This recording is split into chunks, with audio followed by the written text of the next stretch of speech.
take the 71st Psalm today. And this is a song about getting old. I don't know if you're getting old or not. I imagine, all of us are getting older, and some of us can feel it more than others. Um, I'm 61. Donna and I both are 61 now, which seems like a strange number to say. Just helped my mom celebrate her 81st birthday a couple of weeks ago, and our daughter-in-law Lindsay just celebrated her 30th birthday just a few days ago.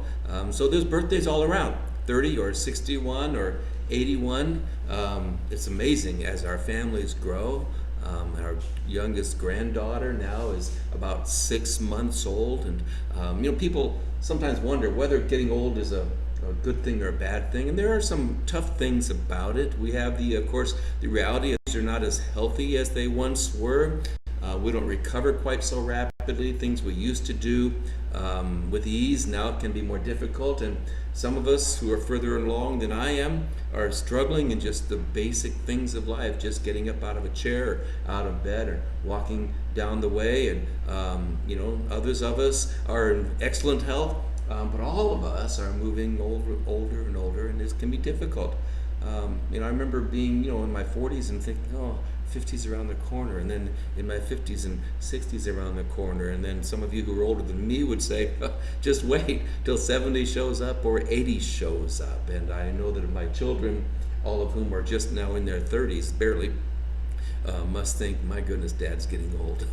I remember thinking that I remember when I was thinking, if I can just keep my hair until I'm 40 years old, I'll be happy. As if by then it won't matter to me whether or not I have hair or not. And here I am now, 61, and still grateful that I have hair, and hoping I can keep it for a lot longer period of time. So health can be something we are concerned about, and we have, of course, the loss of loved ones perhaps that we've experienced, and even our own impending death at some point, whether far away. So some things about getting older are harder. We realize most of our life is now behind us, and sometimes it can be rather difficult. But there's some great joy that comes from getting older as well. For us, it is the reality of our grandchildren. We have them because we had children many years ago, and those children have grown to have children, and that doesn't happen without a good amount of time going on. So whenever we complain about getting older or feel the effects of getting older, think of all the great things that come from getting older. I remember when I was in high school hearing this little song. I just thought of it just a minute ago, so I won't do it very well, a little bit of it, that I thought was just kind of pretty, and now it means so much more. What a friend we have in time, gives us children, makes us wine, tells us what to take or leave behind, and the gifts of growing old are the stories to be told, of the feelings more precious than gold.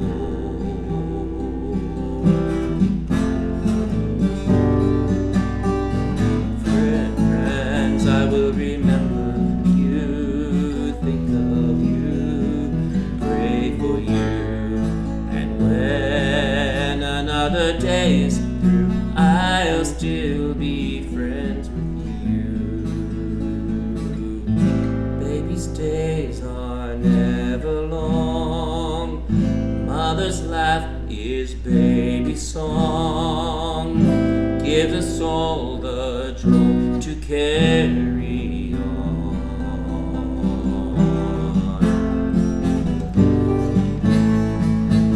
Friends, I will remember you, think of you, pray for you, and when another day is through, I'll still be friends with you. Friends, I will remember you, think of you, pray for you, and when another day is through, I'll still be friends with you. I just thought it was a cool song when I heard, I think John Denver sing it when I was a kid.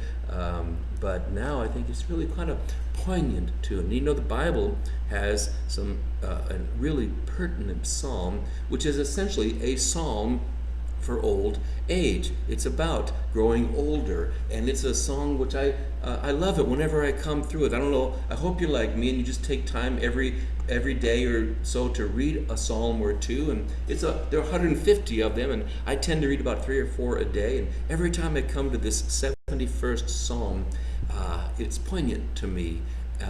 Of the years over which I've read it, and now as I'm getting older myself. And this is a psalm sung by a person at the other end of his life, and it speaks of his praise and trust in God, and his hope that the love for God would extend throughout generations to come. So here's the psalm. And in order to save a little bit of time, since I've already taken quite a bit of time already, I'll give you a sense of its outline or its themes even as I go through it. It begins by saying to the Lord, Lord, you are my rock and my fortress. You'll see the old age sections as we make our way through. You are my rock and my fortress, verses 1, 2, 3. In you, O Lord, do I take refuge. Let me never be put to shame. In your righteousness, deliver me and rescue me. Incline your ear to me and save me. Be to me a rock of refuge to which I may continually come. You have given the command to save me, for you are my rock and my fortress. These phrases are similar to other phrases that the psalmist has used. By the way, this psalm is not identified as to its author, but the thing is unusual about it, or distinctive about it, be to me a rock of refuge to which I may continually come. Sometimes they say, I come to the rock. But here, the man or the woman who's writing this is saying, it's something to which I have been coming for all of my life. And then he goes on to talk about God's involvement in his life from his very birth and even before it until today. And that his difficulties as he's getting older is something of a warning to others, but he has confidence in God. Going on, rescue me, O God, from the hand of the wicked, from the grasp of the unjust and cruel man. For you, O Lord, are my hope, my trust, O Lord, from my youth. Upon you have I leaned from before my birth. You are he who took me from my mother's womb. My praise is continually of you. Yes, as he looks back on God's blessings throughout his whole life, he sees that God has been involved from even the time before his birth. He says in the next section that I will trust you even in my failing health. This is something significant for those of us who are going through health issues, perhaps. I have been as a portent to many, but you are my strong refuge. My mouth is filled with your praise and with your glory all the day. Do not cast me off in the time of old age. Forsake me not when my strength is spent. For my enemies speak concerning me. Those who watch for my life consult together, say, God has forsaken him. Pursue and seize him, for there is none to deliver him. But, O God, be not far from me. O my God, make haste to help me. May my accusers be put to shame and consumed. With scorn and disgrace may they be covered who seek my hurt. But I will hope continually.